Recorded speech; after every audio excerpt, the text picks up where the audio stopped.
జీవవాక్యము అనుదినము నడిపించు జీవవాక్యము బాధలలో బ్రతికించు జీవవాక్యము చీకటిలో వెలిగించు జీవవాక్యము ఆపదలో ఆదరించు జీవవాక్యం ఆపదలో ఆదరించు జీవవాక్యము జీవవాక్యము జీవవాక్యము జీవవాక్యము జీవవాక్యం. దేవుని నామానికి మహిమ కలుగును గాక.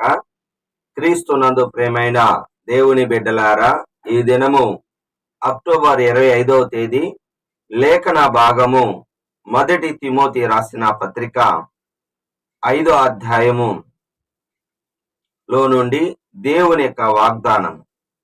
తిమోతికి రాసిన మొదటి పత్రిక 5వ అధ్యాయములో నుండి ఈ దిన వాగ్దానము 5వ వచనము, దేవుని మీదనే నిరీక్షణ కలిగి ఉండాలి.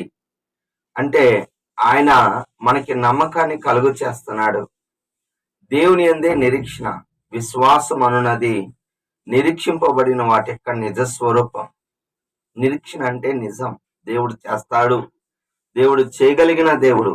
మరి ఆ నిరీక్షణ కూడా కీర్తన గ్రంథం 62వ అధ్యాయం 5వ వచనంలో ఆయన వలనే నిరీక్షణ కలుగుచున్నది. హల్లెలూయా.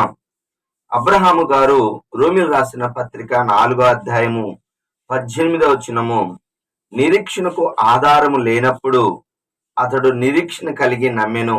అవును, దేవుడు నన్ను దీవిస్తాడు అనే మాట చెప్పాడు. దానికి ఏ సోర్స్ కూడా ఏది కనపడటం లేదు. కానీ ఆయన నిరీక్షణకే ఆధారం లేనప్పుడు నమ్మాడు, దేవుని ఆధారం చేసుకున్నాడు. నీ స్వదేశమును విడిచి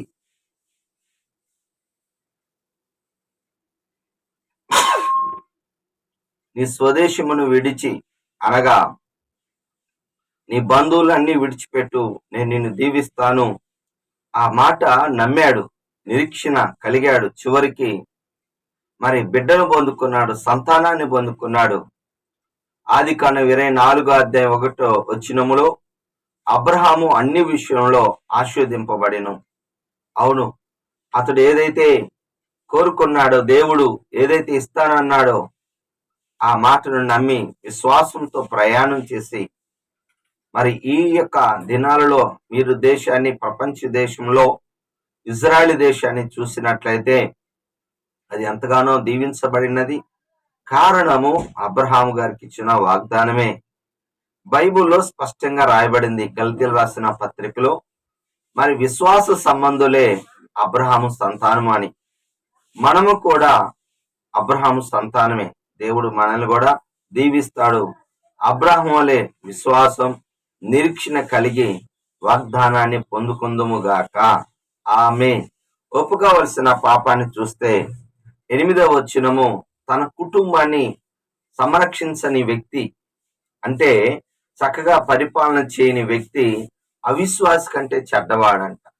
మన కుటుంబాన్ని మనం చక్కగా పరిపాలన అంటే వారి బాగోగులు మనం చూసుకోకపోతే, మనం ఎన్ని చేసినా గాని, బాగా గమనించండి, ఎన్ని రకాలుగా మనం ఉన్నప్పటికీ అది అవిశ్వాసం కంటే. కుటుంబాన్ని విడిచిపెట్టకూడదు, తల్లిదండ్రులను దూషించకూడదు అని మత్తయి సువార్త 15వ అధ్యాయము 4 నుండి 6 వచనాల్లో ఉన్నది. మరి అక్కడ రాయబడిన మరి తల్లిదండ్రులు ఒక వ్యక్తి చూసుకోకుండా తల్లిదండ్రులకు ఇవ్వాల్సిన సంపద, ఆహారం అవన్నీ దేవార్పితము, మరి ఆ దేవుడికి అర్పిస్తే సరిపోద్ది అని చెప్పే బోధకులు కూడా ఉన్నారు. ఇస్మండి, అలాంటి తప్పుడు బోధ. అది ఏమిటంటే తల్లిదండ్రులు చూసుకోకుండా మరి దేవార్పితం, కుర్బాన్, బాగా గమనించండి, అలా చేయటం మంచిది కాదు. కొంతమంది, చాలా మంది దాన ధర్మాలు చేస్తారు. నాకు తెలిసిన ఒక వ్యక్తి బయట 100 చీరలు పంచాడు, ఇంట్లో కన్న తల్లికి ఒక్క చీర కూడా పెట్టలేదు.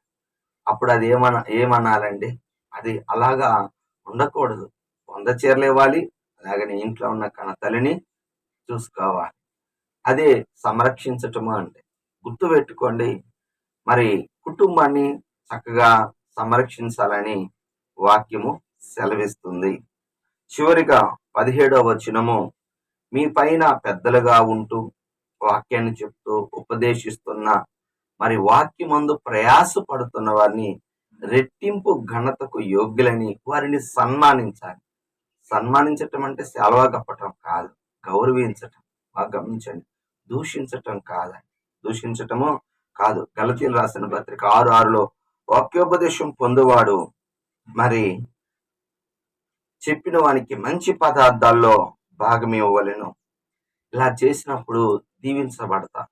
2వ రాజుల గ్రంథం 4వ అధ్యాయము 9-10 వచనాలలో షూనేమీరాలు ఘనురాలు మార్గమున వెళుతున్న ఎలీషా గారు చూసి దగ్గరకు వచ్చి, ఈ దినము మా ఇంట భోజనము చేయము అని చెప్పినప్పుడు ఆయన మొదట ఒప్పుకోలేదు. బలవంతం చేసినప్పుడు వెళ్ళాడు.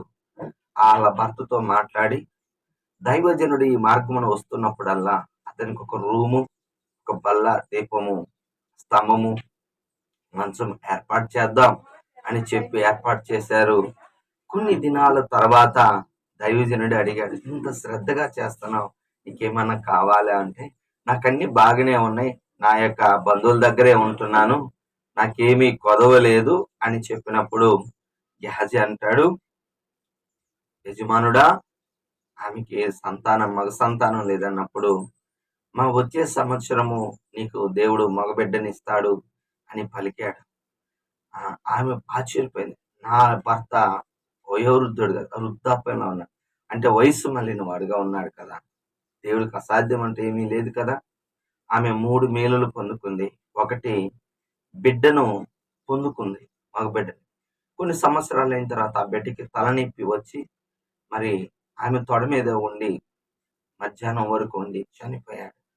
తిరిగి ఆమె వెళ్ళి ఆయన కాళ్ళు పట్టుకొని ఎలీషా గారు మళ్ళీ ఆ బిడ్డను బతికిచ్చాడు.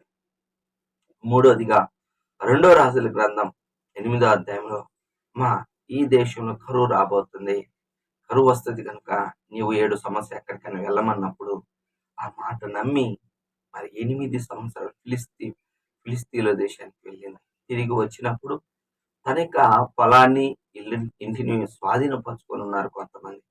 వారి దగ్గర నుంచి మరి ఎలీషా గారి ద్వారా ఆ సంపద అంతా విడిపించబడింది. హల్లెలూయా.